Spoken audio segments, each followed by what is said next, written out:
and welcome to another episode of Nobody Asked Us with Des and Kara, presented by Brooks Running. We're super excited to talk about what we're talking about today. Des, global traveler, where are you right now? Pretty much a national traveler these days, but I'm still in Florida. Okay. We switched places because we added on like 2 weeks. But you were like, "Oh, you're so tan." I think I'm windburned. Really? We went to Boston for like 3 days, and it was an absolute whirlwind. But I think it was Saturday. It was really nice. Ran in shorts and a long sleeve. And then Sunday and Monday, it was like 12 feels like 6. Oh, And I God. was like, "Get me out of here. It's time to go home." So I've spent 2 days in cold weather, and I just like had a meltdown. So Yeah. we're back in Florida now. That's good, though. Yeah, not Yeah. bad. No, every time I see you, you look more and more tan. And I'm like, just living life vicariously through you. Just I so would be. jelly. I'm just shriveled up and dried out in 2 years. I'd be like, Nah. should have used more sunblock. No. How's the training going? It's coming along. I did a good long run yesterday. That was exciting. Good. I got a new pair of glycerin. I think they're on 22 now. 22. Yeah. Isn't that crazy? I mean, you're like in the good stuff, but I've been in like the early runs of that shoes in general. I mean, they've come a long way, Yeah. but like I think the first shoe I put on as a Brooks athlete was a glycerin. I was like, "Oh, these are sick. Like this is my shoe." And they've just come so far. It's Do you called ever Baby. wear the adrenaline? No. It's Yeah. posted, I think, right? Yeah. I actually prefer it over the glycerin. Okay. Yeah. It just gives me a little bit more stability. But the first shoe I tried on of Brooks was glycerin. I was like, oh, it's like a real shoe. So It's cradles really your nice. cradles your foot, your little Yeah. pillow. Yeah. No, so I had that yesterday. I got a new pair of those. They were feeling pretty poppy on this really sandy road. Mm. So that was good. How long But is it your long run right now? 20. I don't really get past 20. But it was I think it was like 80 degrees yesterday and super windy, so these gusts up to 40. And there's all the road that I was on, it's like an area that's under development. And there's all these piles of sand. Like it's a clay road and there's just sand like piled up. And then they're like sort of barricaded with some, I don't know, like fencing or whatever. But it was just ripping off the top. And I was like, literally, like, this is what sandblasting is. So, like, I'm aged on one side. No, you're exfoliated. It's like so sticky and gritty. Like that was a truly gritty run. That's amazing. But that's good. You still just did it. Like, yeah. I mean, I don't know. I just feel like it's funny in Boulder, people, and I think everywhere, people switching workouts around if it's going to be windy or not going to be windy. And you're like, no, I just need to get my 20-mile run in and I'll deal with with the exfoliation. we debated. Ryan was like, he stopped early, but he's not training for anything. He Right. was like, I felt kind of bad because he sort of talked me into it. I'm like, tomorrow's going to be way better. He's like, yeah, let's just get it done. I was like, all right, let's just get it done. And then he stopped a little early. Like, thanks a lot, Ryan. Yeah. But So he did do 18, so that was good. That's good. Yeah. So you're basically way ahead of New York because didn't you only do like one long run before New York? Yeah, I think so. Yeah, I know. I'm actually like pretty fit right now, and I'm like, what should I be doing? I'm not sure what else I need to add here. But it's good now. I got a little wiggle room if I get dinged up or something. I am doing New York City half, which will be fun. That's always a good one. I think like doing a race in marathon training is always so hard. So the expectation bar is pretty low, but I think I'm going to have a fun time. Yeah. That's a good one. When is that? That's in 2 weeks. 2 weeks. Okay. Yeah. I feel like they have changed that course so much over the years. How is the course now there? It's different this year because they're going over the Brooklyn Bridge instead of, I don't know what it was before. Maybe Manhattan. Yeah. I'm not even sure. But yeah, so it's a new course this year. So I don't know. I don't even know what it looks like. I haven't seen a map or anything. Does it go through the park at all? I think you have no idea. Probably finish up there. I bet the second half will be the same. But it's good because like the tech meeting, like Sam Grotwald always has like the same jokes. And like, you're just like, okay, Sam, heard that one before. So I'm excited to see with this new course if he has new material. He needs some new dad jokes. Yeah, he'll pull some out. Yeah. Tell people what a technical meeting is for those that are not elite. Yeah. Oh, those people? I don't know. I feel like maybe we should gatekeep this information. No, I Yeah. think it's interesting. So, like a technical meeting is Yeah. usually the night before, right? And they go over the course and all the rules. And there's usually, is it called a referee? A race official, A race probably. official that tells you like if you have want to protest anything, it has to happen by this time of completion of the race. And yeah, they kind of walk you through what the day is going to look like and walk you Yeah. through the rules. And When you can get breakfast, when you load the bus, what time they're going to call you out to the start, who's going to get a little interview before the start, yep, where all your stuff's going to be at the finish, who's allowed to be at the finish, what your agent should be doing, what your friends and family should be doing. If you want to drop out, don't touch your watch at the finish line because they have a lot of expensive equipment for that. That's an yes, old that's joke. like the biggest thing. It's always like, do not split your watch as you're crossing the finish line. It ruins our photos, and we spend so Yeah. much money to make sure this is accurate. And yet it happens every All time. the time. Yeah. Yeah. And then, but like you do it, and like people who want to complain about bibs, this is part of why you have a bib. Like you put that arm across, covers the sponsors on the bib. You're looking Yep. down at it, like the picture's bad. And then all the Yeah. sponsors are like, why do we pay for this? Right. So I get Yeah. it. I get it. Sort of. Yeah. Yeah. What's up Technical with you? meetings. What did you do last weekend, last week? What have you been up to? Nothing. Have you been Trying to running? think. We had a nice stretch of weather here, and so I ran outside like 5 of the last 7 days, and Nice. now I'm completely thrashed because I normally run at about 88 to 90% of my body weight. I hate And that. yeah, it's like such a mean feeling. Like I Yeah. got the first 2 days were great, and then I was like, "Oh, like my legs are starting to get pretty sore," and I'm like, "No, but like the weather's so good, and we have cold weather coming back in now." And yeah, I actually got some body work done today, and he's like, "What the hell have you been doing?" I was like, "Just running outside." Really Oh. pathetic, I know, but it was nice. It was nice to be outside, and after US indoors, I stayed in New York a couple days with some of my old college teammates. So that was really fun. And yeah, basically just we've just been working on this race, basically. So So it's breaking news. yeah, Breaking news. breaking news. Little soft launch there. Yes. Well, what's funny is obviously we announced this by the time this comes out, it'll have been about a week since we announced the Save the 10,000 with Des and Kara. But we've been teasing it for like months and months and months. But the funny Mhm. thing is, we didn't really know if it was official. Like we got the C category status the day before we announced Like, shoot, should we push it back a day while we rework this press release? Like, it's it. one line, just throw it in. So even though we have like hinted and we even said it when we were in Houston, it wasn't official, and now it is. Super exciting. Yes, it is Super really exciting. exciting. And it's, as you said, it has also been nerve-wracking, daunting, and I'm sure that we'll continue to have moments like that. Like we've both been like, this is what was keeping me up last night. Is anyone going to enter? This is what's keeping me up. Can we afford the direct testing? This is what's keeping me up. Just it's nerve-wracking to take something on this big. Well, let's spend some time talking about it because I think like, okay, there's a press release, there's a race, that's cool.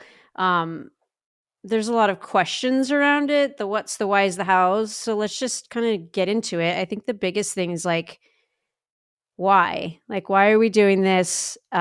What's the reasoning behind it? Why are you excited about putting on a 10K?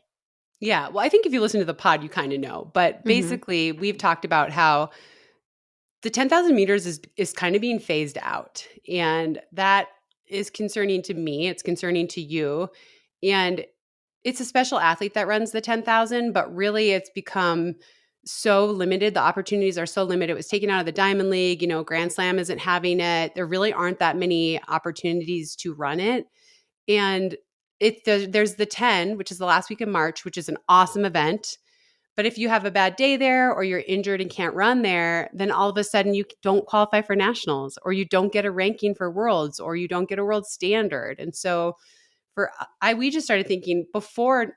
So the second big opportunity was Night of 10,000 PBs in the UK. And before that actually got canceled this year, but before that got canceled, you and I had already started talking about, wouldn't it be cool to give back to the sport in a way that's like tangible? Like We actually give an opportunity to athletes in an event which is gets no love, gets no glory. It's Yeah. always tacked on at the end of a meet, and give them a chance to run a race, feel important, and be the focus. Yeah. And then the night of 10,000 PBs got canceled, and you were like, dude, we need to pull this off. Yeah, that was a little bit more pressure because I do feel like it's kind of funny, even with putting our standards out there, we're like, okay, like this should be the number. Maybe like we kind of went back and forth on it. And then Trevor, who's helping us out with all of this, is like, well, how, if there's so few opportunities, like, How do you how even are have a these people qualifier? getting a qualifier? Like, Yeah, well, I mean, that's a hopefully good they've question. had it in the past, or like maybe it's soft enough that you can get it in the 10, even not on a good day, or like run a tougher weathered place and like come be like close enough to it. And we're like, okay, I can get in. But yeah, there's just like the 10's it. And it's people circle that on their calendars and it's like, this is the race that I'm gunning for. I'm structuring my whole spring around it. I have to be ready there. And that's amazing. And we're not trying to take away from that at all. But it's like, we've all had bad races, or we've all had like little hiccups and buildups where you're like, shit, like if I can't do this, I have to restructure the rest of my year because I can't go to USA's, or like, what's the point if I can't get ranking points or times to get me into worlds anyway? So 5 weeks later, I think is a good amount of time. And it's just all it is another opportunity. Yeah, I love that you brought that up. We are not trying to be competition with the 10. The 10 is its own amazing event where the American record has been set numerous times, and so many people have gotten their qualifiers there. And we're not trying to be the 10 2.0 or the 10 addition. Like, we just are trying to give another opportunity because the 10 has really become the only opportunity. Just like you said, people get sick, people have little niggles. Maybe you have a bad couple laps and you end up missing the standard by 4 seconds. And just like you said, now what? Now you have to hope USA's is super fast, or you have to go run on the roads to get more points, or whatever it is. And we're just saying, wouldn't it be cool if it wasn't end all be all with this one race and there was more than one opportunity to achieve what you need to achieve? Mm-hmm. Yeah. Yeah, and I think as part of the conversation around not being competition, we were lucky enough to get to chat with Jesse Williams, who was super kind and gave us a lot of helpful information. And I think it was important to us to chat with him and say, hey, like, does this date complement your date?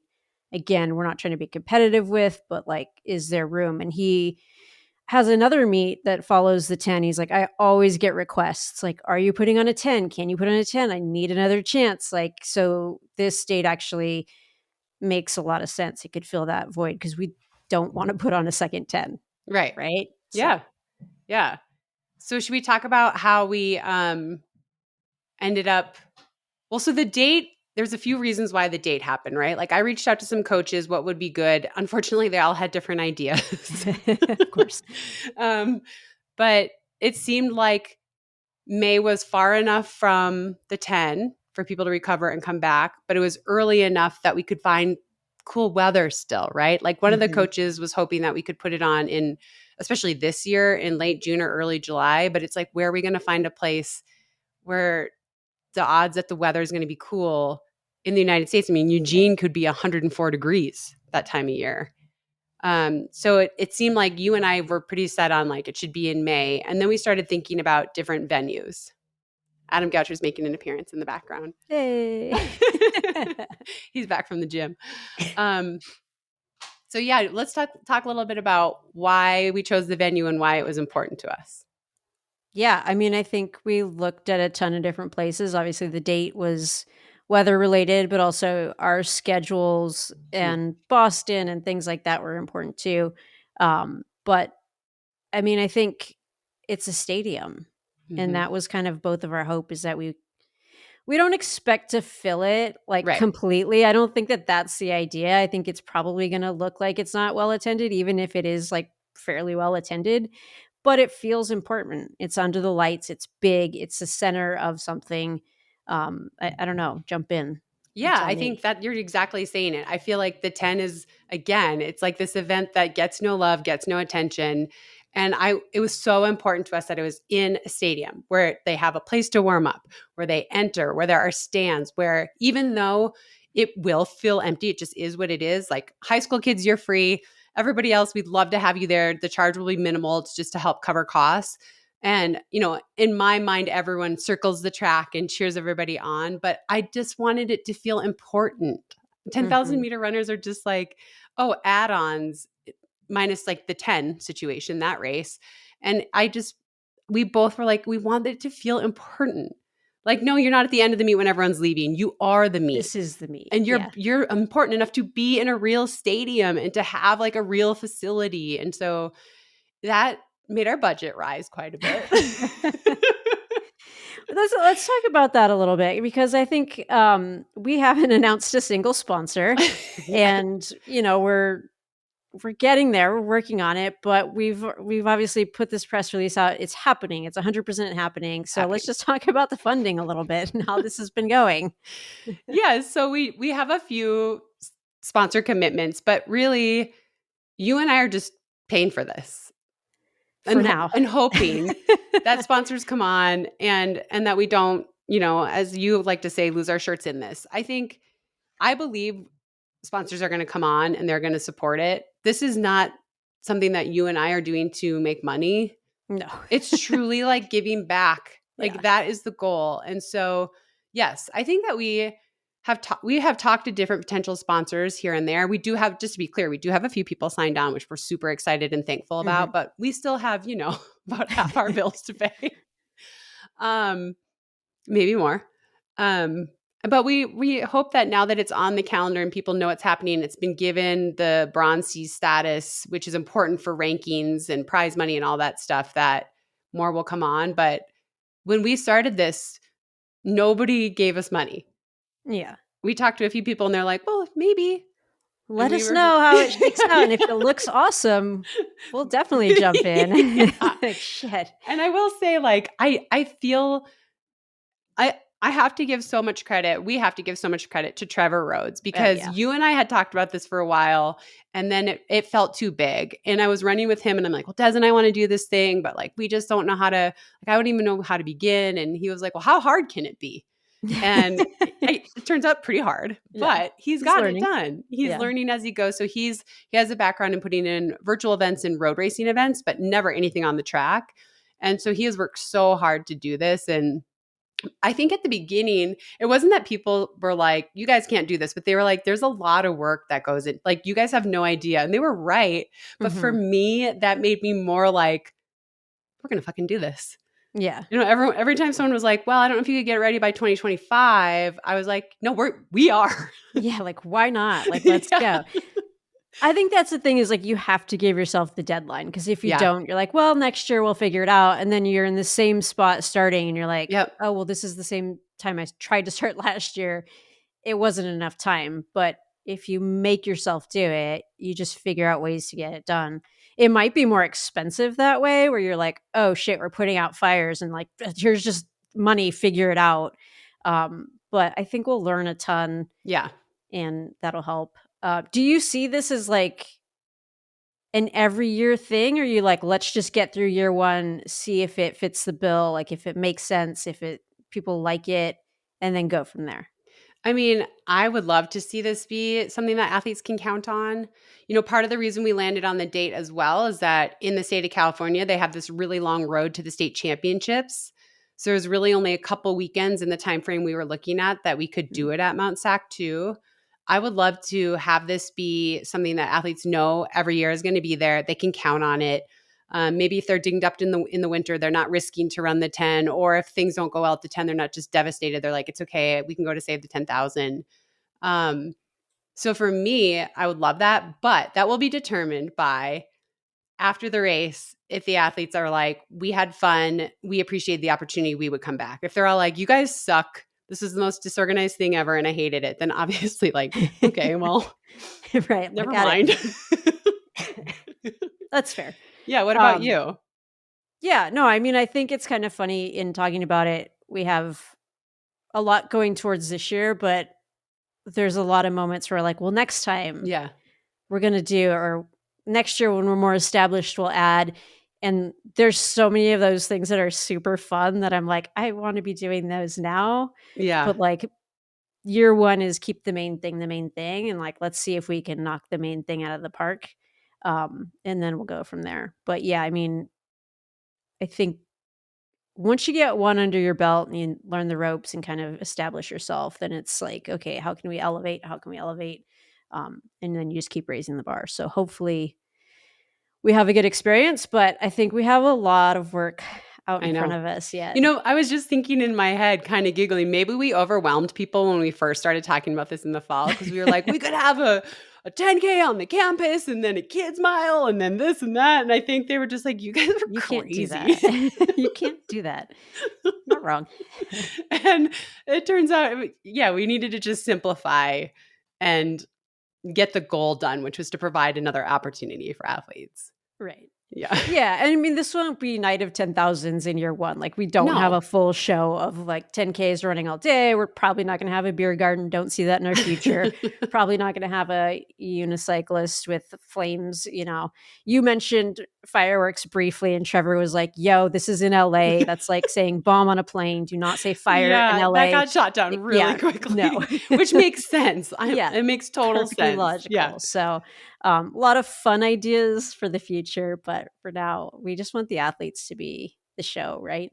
Yeah, that's the goal. And I think you and I, the week before, our plan is to have like a bonus lead up to it, right? Where we talk about some of the athletes that are in the race that are confirmed. Hopefully, we can get some feedback from them on how training's going, things like that.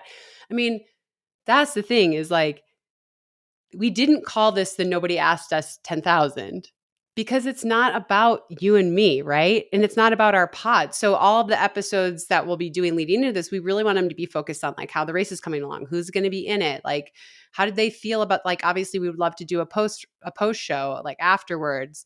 Um and so yeah, I think it'll be really fun to just highlight the athletes. Let's talk about how we came up with the title Save the 10,000. I think it's pretty funny. I mean, I think it was kind of we are to a degree like we see this event sort of not faltering, but it's like it's losing its luster. You don't Yeah. see it as often. It's not hosted that frequently, and it's kind of dying off to a Yeah. degree.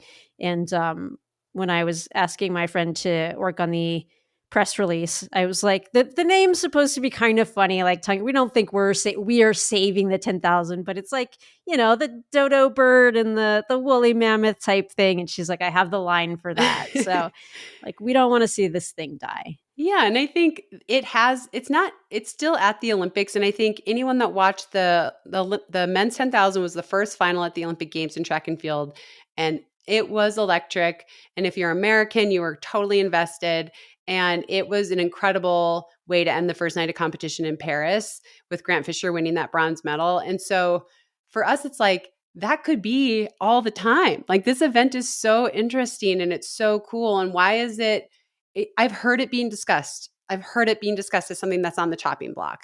Like I've heard them say, you can't have a race that's over 30 minutes. Like nobody watches that. No one will stay in front of their TVs for that long. And that was one of the coolest things that came out of the Olympics was that JJ Watt tweeted, I never thought I'd sit and watch a 10,000, but I couldn't get up because it was so interesting. There were so many things going on. And that was another thing that you and I were geeking out in Paris. Like that's when we were really like, we have to do this. We have to provide more opportunities and show how cool and fun this event is. Yeah, I don't know where I'm going with that, but it's just important. So as far as the broadcast goes, that's an interesting in the works thing, but let's talk a little bit about that in terms of storytelling and our goals. Cause I think people are like, well, am I going to be able to see it? Like, is it going to be on TV where it can like, what do we have? Do we have plans in the works? Yes, we do. We have plans. We are not confirmed, but we're talking to a couple different platforms and we're going to cover the cost of it. We or our sponsors are going to cover the cost of it because another thing that like some of the things that were super important to us were a cool venue that is important, that makes the athletes feel like they matter. And then live stream for free. So people like you that are listening right now and you're invested aren't like, oh, I have to wait 2 weeks to hear them talk about it. So I know what happened at Save the 10,000. Exactly. You know, and so you can actually watch that's super important to me if you're listening. Our listeners have been so supportive. They support the products that and brands that support us. Please watch it. Please have so we can show this event matters. Look at all these people that tuned in to watch it and give these athletes the love that they deserve. But also, like, for us, it proves like, no, there is interest in this event. Yeah. I was thinking about this the other day on the run. It was the old Taking Back Sunday, I think, album where it was called Tell All Your Friends. And they didn't expect it to be good. They just made the album and they're like, Tell All Your Friends. This is a secondary name, had that Save the 10,000 not worked out. Tell All Your Friends 10K, 10,000. But just tell all your friends about it, watch it, tune in. And I think I'm excited because we'll have the show, which hopefully won't have commercials. If it is, it'll probably be like our podcast commercials where it's like a segment where we're talking about something while the race is going on. But I think 30 minutes can be a really great show where you get a really good opportunity to do storytelling, like long form, like real in depth, like good storytelling. Yeah. Should we walk people through what we're envisioning for that day with the caveat that it might change? Yeah. Just put the website, save the 10,000.com in your bookmarks, bookmark that, favorite it, and then check it periodically because it will probably fluctuate. But Yeah. go for it. Walk us through Yeah. the Well, day. basically, we have this. There is an area that seats 150 people under the stadium, and so we are going to have a podcast there. Tickets will be a little bit there'll be more money than normal, but 100% of those proceeds are going directly back to the race. So that'll be for 150 people and will be 90 minutes with everybody. Sounds about right. And I think our plan is that's from 4:30 to 6. No. I have it down Pull up the somewhere. schedule.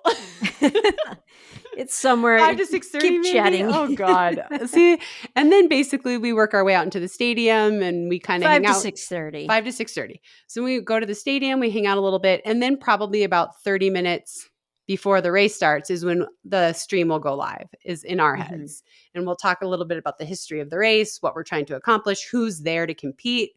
We'll have the women's race at 8 o'clock, the men's race at 8:45. We're still working on it, but we want someone down at the finish line interviewing athletes so you can hear directly from them right after they finish. And then we'll kind of wrap. And then you and I will obviously do a debrief show later. Yeah. Yeah. Yeah, and I anticipate us hanging around at the track a bit, mixing it Yeah. up with folks who come out. And hopefully we can get some athletes to kind of stick around, take photos, hang out, and, just mingle with the fans that came out to support them and care about the 10,000. Yeah. Yeah. It sounds like there's been a lot of interest from high school coaches, which is super cool for us. So we would love to see as many high school kids there as possible. I think, we don't know for sure, but I think we might have some really good athletes here. I mean, all of them are going to be good because we have standards and stuff, Right. but I just want them to feel like they matter. Like you never know who might get inspired at this race and end up being America's next great 10,000 meter runner. For sure. Yeah. Super fun. I And know. and if you're in the LA area and maybe you're like a band director or your kids in the band and you know of a drum line or Yeah. two, We really want this. get in touch with us because that would be amazing. Athlete intros. We can't have fireworks, but we can have a drum line. We would love to have a drum line while the athletes are running out, because the fireworks is obviously not going to happen. But the drum line's cool anyway. Yeah, It's just an awesome idea. So we have a lot of ideas. a lot of ideas. But first we need to pay for it. Exactly. But yeah, we are planning on having it paced at World Championship pace standard and at USATF standard. I Because, think, we have to see the entries and make sure Mhm. that we're trending in that direction. But I Right. think it seems like there's enough interest from folks just in early conversations that those will be the marks that we set up. Mhm. What are we Yeah. forgetting? Virtual race? Yep. There's a virtual race. There is a virtual race with a great T-shirt, the colors we worked on Des and I for a while. Des and I could not have been more annoying to Trevor because he would send us t-shirt colors and we go, yeah, sure. And then I'd be like, well, I just basically wear white. And then I'm like, but then I put it out right away. And then he was like, okay, we're not doing white. We're not doing black. What about this? And we'd be like, yeah, sure. Yeah, sure. So we could not have been He was like, "Do more. you like them or not?" I'm like, "Sure." Yeah. But this was a way for people to give to the athletes because also 100% of the virtual race money goes directly to this to putting this on. And so it's a way for people to support the athletes but also be involved, and be able to run a 10,000 as well and just be able to say like I helped athletes and I went out and ran the same distance they did. So I'm excited about that part. Seems like there was a lot of excitement on my socials yesterday about people who can't be there to support it, but being able to support it from afar by doing the virtual race. So that's really awesome.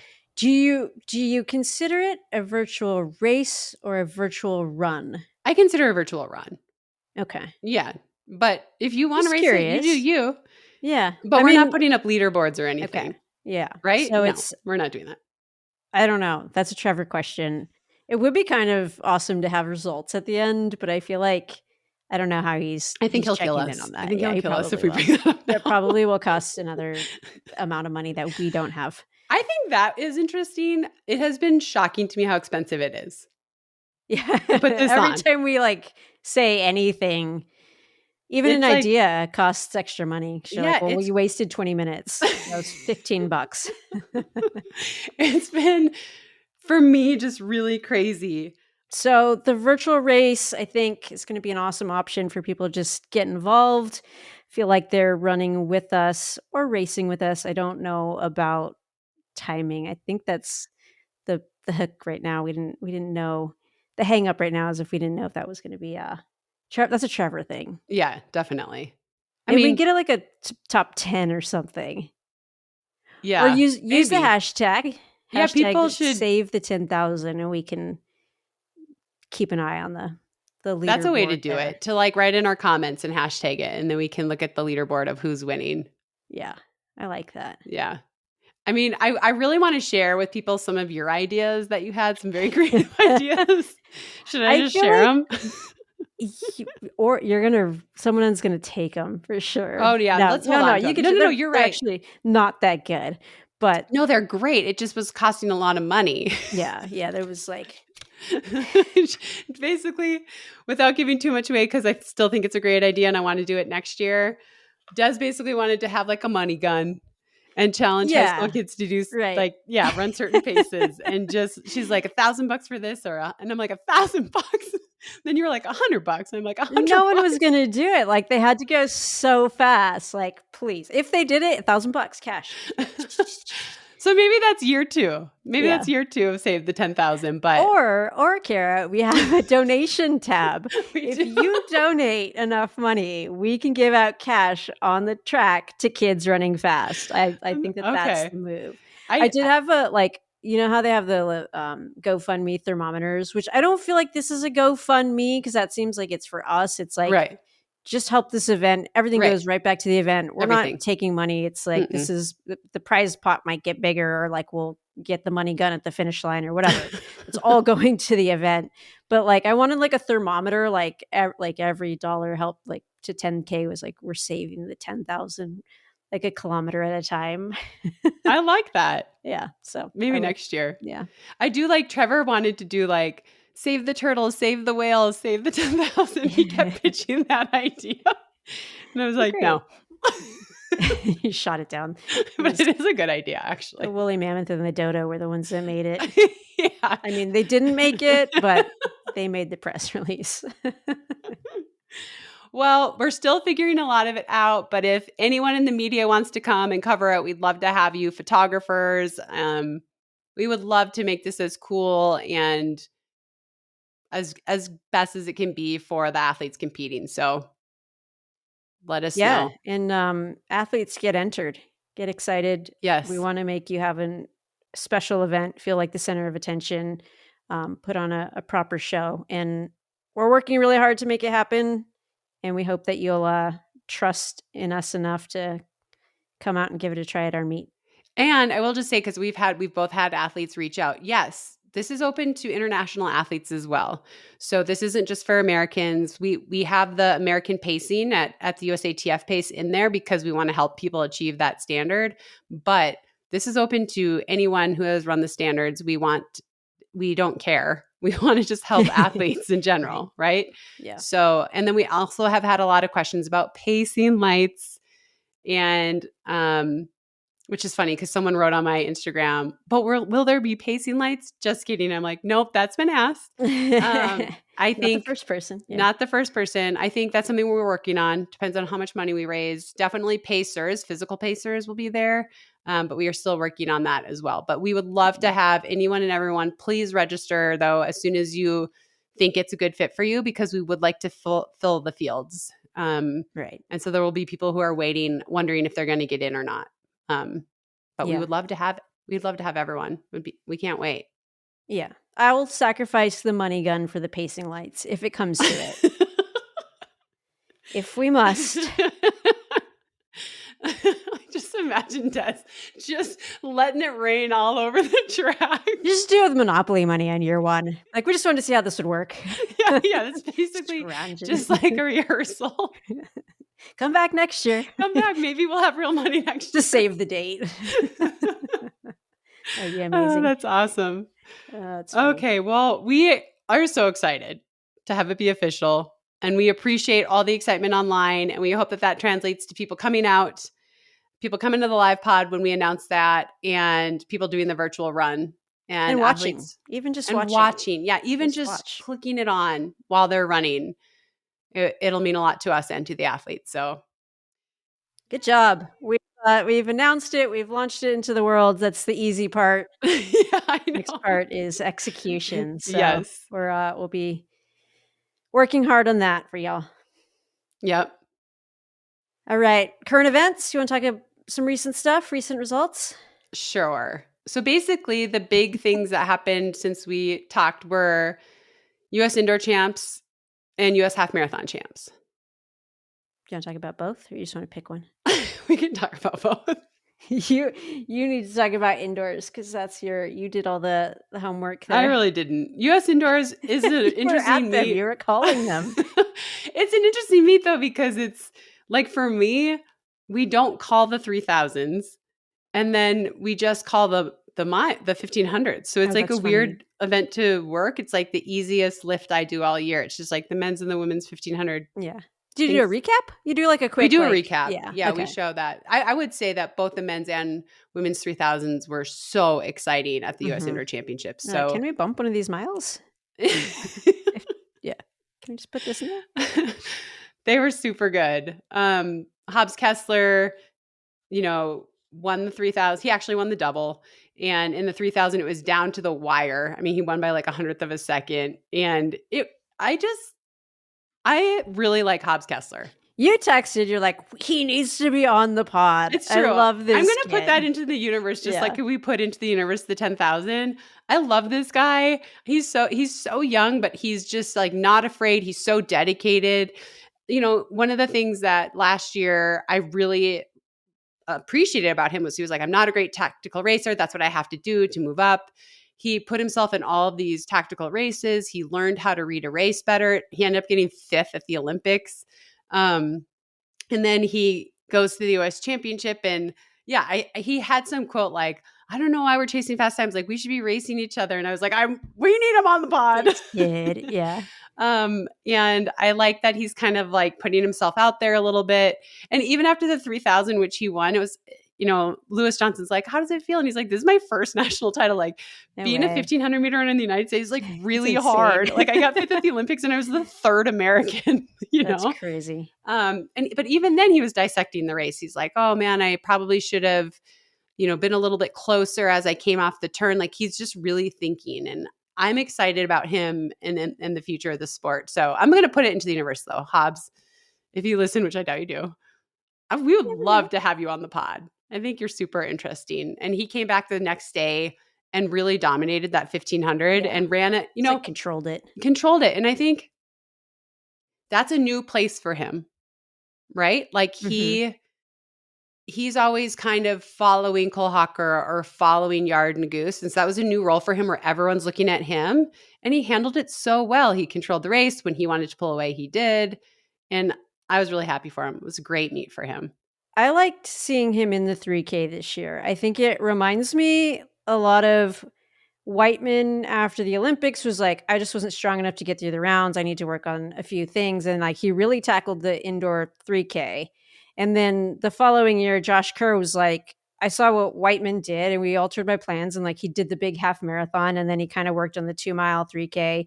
And then he had a really big breakout. So like it seems to be a little bit of like, oh, like that path worked for those guys. Maybe I'll give it a try. So I like that for him. And he obviously has great raw speed with the 800. Like he's an incredible 800 meter I know. I runner feel as like we well. forget, like, he made the Olympic team in the 800. In the Right. That's 800. crazy. And he made it through the first round. And the first round was the day after, the morning after the 1500-meter final.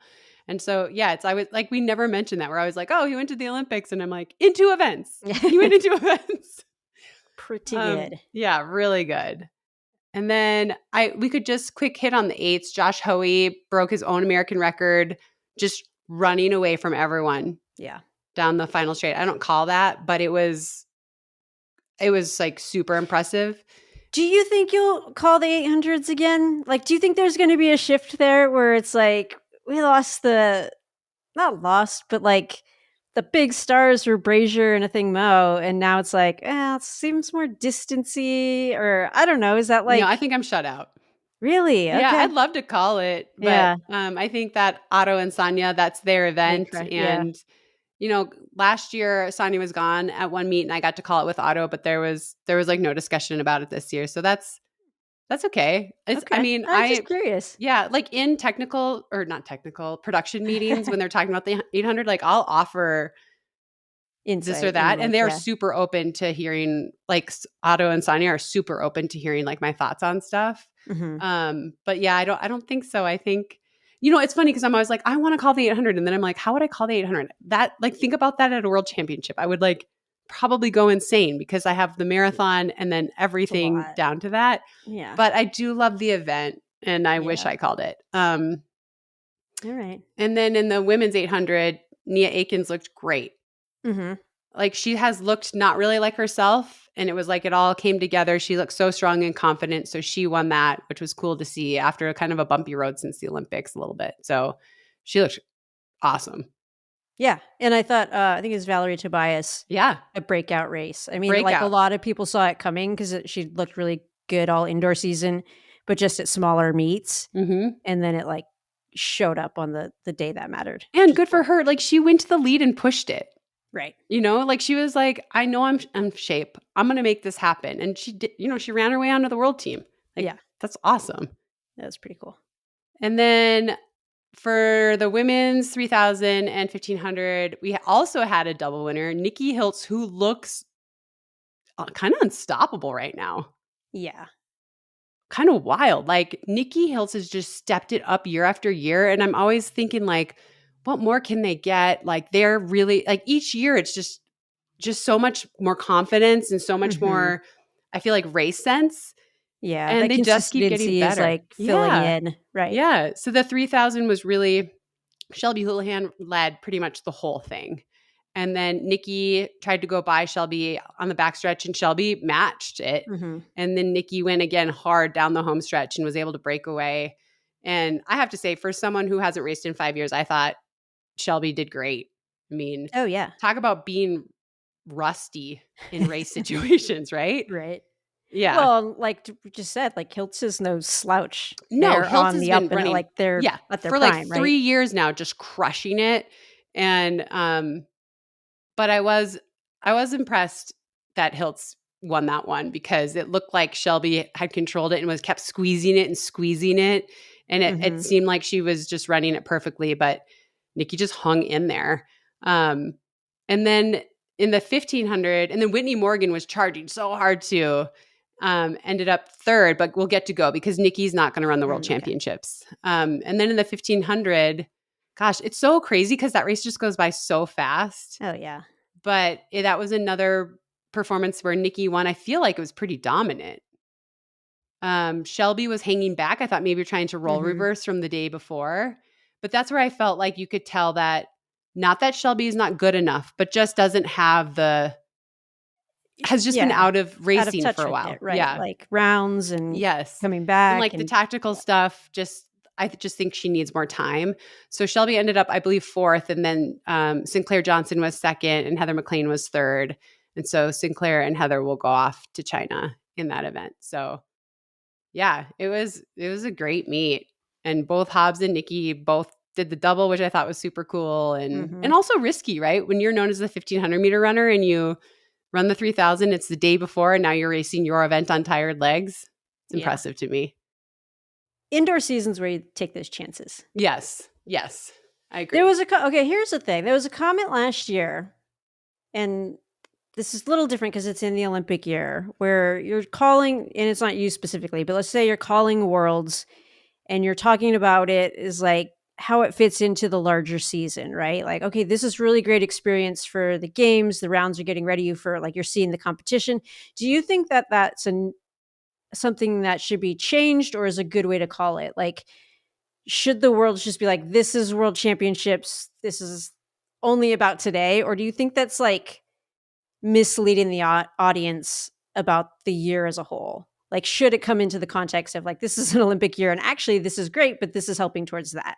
Yeah, that's a great question because I do think we talked about that a lot of like people were out world indoors last year learning and practicing to be ready for August, Mhm. but it's still a world championship.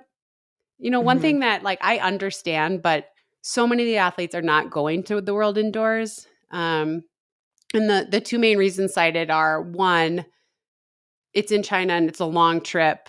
And then two, a lot of athletes are running Grand Slam track and it's too close to the first event. I'm like, is that good for the sport when our stars aren't running the world championships? Right. So I've had a lot of mixed feelings on that because I think I mean, a medal is a medal. And so I see how the experience you get at an indoor world championship, it really accelerates your tactical skills because the turns are tight. It's a more intense environment. So it really accelerates your tactical skills when you're learning how to race. But it's sometimes I feel like it doesn't get enough credit. And like, especially on a year like this year where World Outdoors aren't until September. There's Right. plenty of time to run it and recover and start your outdoor training. I Yeah. do wish that there was more Americans racing it is basically what I'm saying. Yeah. Yeah, I mean, I think it's interesting in that storytelling perspective, like, do you try to bring the audience along like, well, this is important, but the next thing's important too, and like come back for more? Or is it like, hey, this is the only day that matters? Like, we're not even talking about the rest of the calendar. I don't know. I think there's pros and cons to both. Yeah. I think that was an interesting conversation I remember last year. And Yeah. I just remembered to bring it up Yeah. Well, you're a right year though. That later. is how we called World Indoors last year. And I think in an Olympic year, there's so much pressure to tell the audience, Right. keep coming back, keep coming Push back. them to, yeah. But you don't want to dumb it down either. Like if you win a world championship It's medal, it's a kind of a big world deal. championship medal. Right. Yeah. All right. Well, so that was the indoor. We did see Yard Nagoose try to go back and reclaim his world record in the mile, and which is crazy. We were sad to see him run 3:47. Like that is so freaking fast, and we're like, oh shoot, Bummer. God. And then the half marathon champs were just this past weekend to make the world championship team. So it was the Yeah. first three across the line automatically make the world half marathon. There's going to be a world road running championship this year. I think this is the second year of it. Hmm. Um, Technically, there's been a a few, but they half. like canceled it. Okay. It's a weird, like a naming thing. But yes, the Yeah. second year of the World Road Running Championship. So they have a marathon, a half, a 5K, and a mile, Yeah. I believe. And so the first three across the line made Team USA. And there's a fourth spot that will go off of rankings. It will be offered to the athlete that's ranked the highest.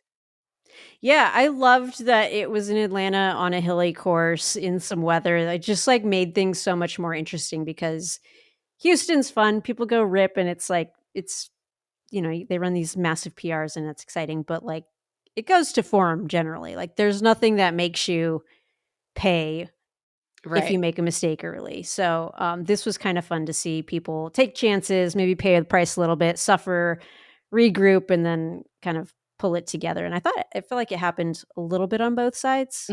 I'd say. Yeah. So did you Well, watch them? Did you no. tune in? I No, just followed them via social. Did you watch them? I did not. I did the refresh of the results because I was at a wedding the night before. So That's it's fair. like I can't find the YouTube. Yeah. Well, I think what was maybe surprising for some people on the women's race was that Wayne Kaladi went out and led, and she is the American record holder. She's has a It's like a minute. significantly, Yeah. faster personal best than everyone else. And it kind of seemed like, okay, probably she'll run away with the title, and then there'll be this race for the second and third spots. And I actually haven't heard what happened, but she was up there, and then she kind of just started to fall apart a little bit. And I think she ended up sixth, maybe. Sixth Yeah. sounds about right. Yeah, and that not that that's bad. I just think she has been so dominant on the US side in that event, that it was a little surprising. Right. Well, and it's also a question I think for her is like when it starts to go sideways, you have that sort of ranking component, Right, like, oh, I could get selected anyways. Like, how deep into the well do I go here? Like, does that cross her mind? Or was it like, wow, I really blew up and this was all I right. had today? Yeah. I don't know. I don't know, and she didn't really talk to media after, so we don't actually know. Yeah. Yeah. But big day for the Puma Elite group out of North Carolina. Yeah, winners on both sides. Big PBs. Who's the men's winner? Alex Mayer, I think that's his name. Uh, I'm bad at And this. on the women's side, it was Taylor Rowe. Taylor Rowe. Um, Runner up, Emma Grace Hurley. Yep. She's been running really well. I feel like she's always been like so consistent in the mix. She has really great range, like 5K up to 10K, and like she's just getting her chops in the half right now. Yep. But the way she managed her energy and like how she moved throughout the race when she put pressure on, like I thought she had a phenomenal race. I think that's a breakout for her, which is really cool. I think so too, but did you see Taylor Rowe winning that? I didn't. No. I mean, I think she ran really well in Houston, so it was like, yeah, Yeah. this is, she can be great at this, but it was like a 80-second PR, 90-second PR, something Yeah. like, which you don't see happening on the Atlanta course after a really fast Houston. Right. So So Emma that was Grace surprising. Hurley, what I was reading was she kind of took over the race and was pushing, and then Taylor kind of went with her and then was able to press on her. So big Mhm. breakthrough for both of them that day. Yeah. And good And for Amanda them. Vestry from Brooks Yeah, too. yeah. I feel like she's had this circled and starred and highlighted on her schedule for a while now. Um, Good for her. I feel like that had to be such a tough position to sort of see that top 3 break away, 'cause she ran in 4th for a really long time. But she just kept her foot on the gas, and like she's been really good at the half and was able to run down Kaladi. And I'm sure she was suffering, and she had Jess Ton kind of Mhm. nipping her heels, but she held it together and got that first Team USA jersey, which is really cool for her. It was cool seeing how excited they were and being like, "Oh, we're on Team USA," Yeah. like all first-time Team USA members, so that was awesome.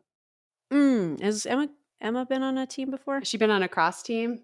I think she might have been, but Okay. it still Well, felt like the first time, I'm yeah, sure. I'm definitely could be wrong there. I don't Yeah, follow that's that team okay. quite as well, but it just seemed cool, like coming off the Olympic trials where they cross line or US indoors where they know they're Yeah, going. It was like, oh, this is cool that they know they're going. they Because in know the it, past, a right, lot of this stuff has been based off ranking.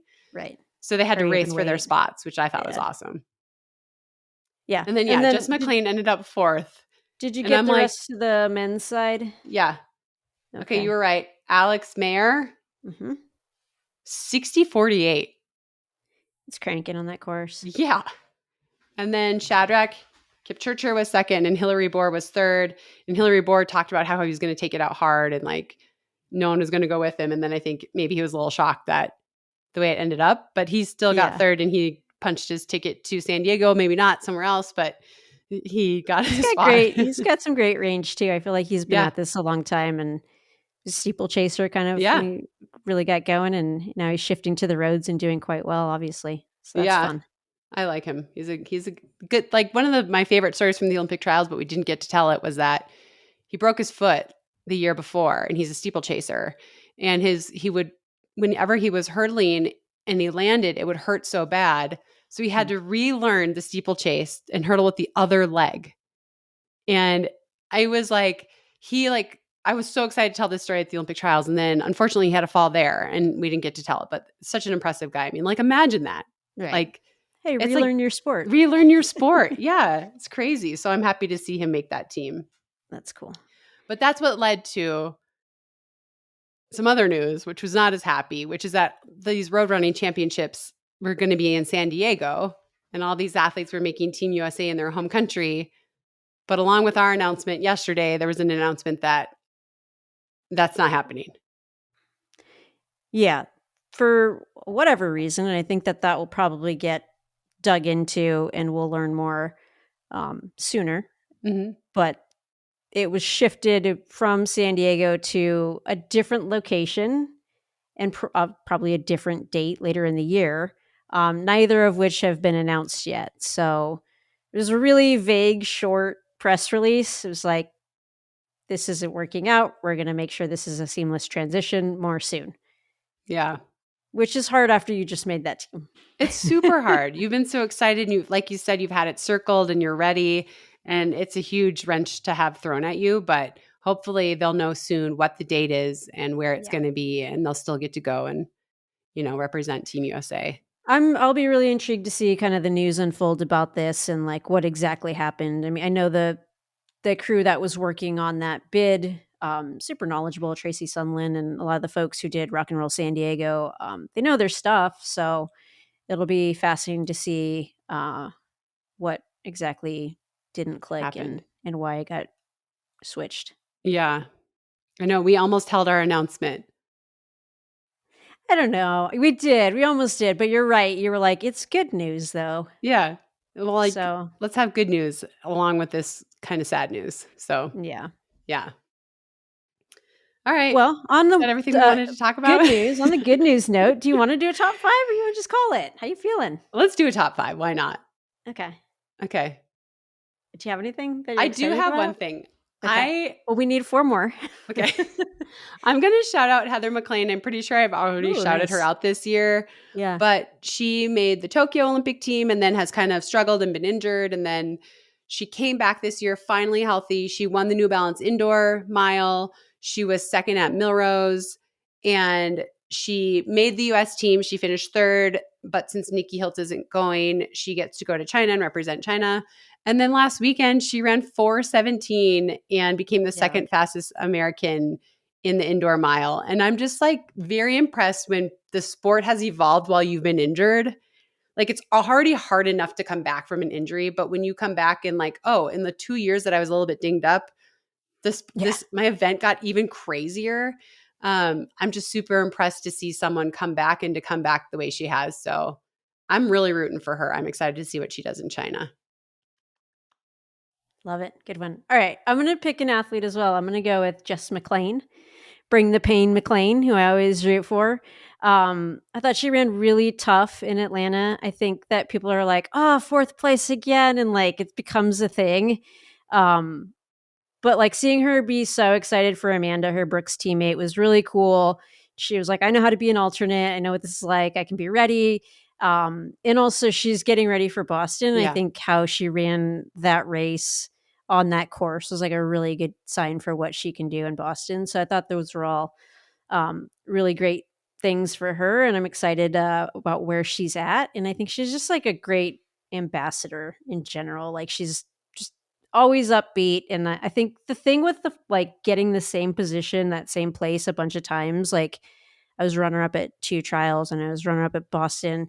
Like you get to the point where you sort of own that spot. So Jess is not going to be worse than 4th ever. So if like Yeah. someone passes her and she's in 5th, she'll be like, "Oh hell no. Like Mhm. 4th is mine and I hope to get Yeah. 3rd and 2nd and 1st, but like I'll never be worse than 4th," which I think is a great thing as she heads into Boston. So if she's 4th or higher, you heard it here first. That's right. Good call. I think she is the epitome of like true sportsmanship.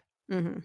Like even the way she was talking about Amanda, how she was so happy for Amanda after that, like even with everything that happened in the Olympics last summer with her going over there and not really knowing, like she just handles everything so well. And yeah, I just think she's like a really good role model of like just being a good Person. yeah, yeah, exactly, a good Yeah, person. Okay. Third, I'm gonna shout out Trevor Rhodes, that's a great one. without which there would be no Save the 10,000 with Des and Kara. Um, he has worked so hard on all of this and continues to work so hard, and I'm just like very thankful that we went on a run and he said, how hard could it be? Because without him, there would be no race. And so we really appreciate him and everything he's done and continues to do to make this happen. Yeah. And he like puts up with us and we're Yeah. like, I don't care what color. And then 2 hours later, we're like, why'd we pick that color, Trevor? He's like, you said it was fine. Yeah. We're tough. It's true. He puts up with He us. That manages goes it. really far. Yeah. Snaps to Trevor. Okay. Goodness. All right. I'm gonna I'll give a little shout to New York City half coming up. That'll be a fun one to see where people are at. Excited to see where Connor Mance is at fitness wise. There's a bunch of folks coming back after the US championships to come race in New York. But it's always just fun to see where people are at during their marathon build. And this year it's a new course. We get to run across the Brooklyn Bridge, which I think is pretty cool. That We is talked super about it a cool. little earlier, but I'm Yeah. excited for it. Okay.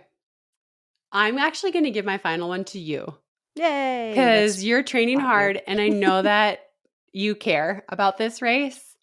Not to say you didn't care about New York, but like you are invested in how you do here. And yet you're still like hopping on calls with me left and right about this race. And you're just like such a trooper because you could be like, I can't do that. I'm actually running a major marathon, like a major where I have won. And you haven't been like that at all. You're like, yeah, that'll work. When I get back from my double, or can we finish by this time so I can double? It's been awesome. So shout out to you for Hey. sticking to your schedule and caring about the race that you care about and not losing sight of that, but also being flexible and caring about something other, bigger than you. You changed sizes. I know. That was wild. Thanks. That's so nice. No, I think I'm just really excited about this 10,000. I don't do projects that I'm not excited about.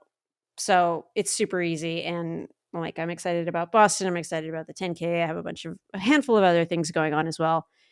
I have a handful, one or two things that I'm not super excited about, but I do them anyways. I'm going to do them with a smile.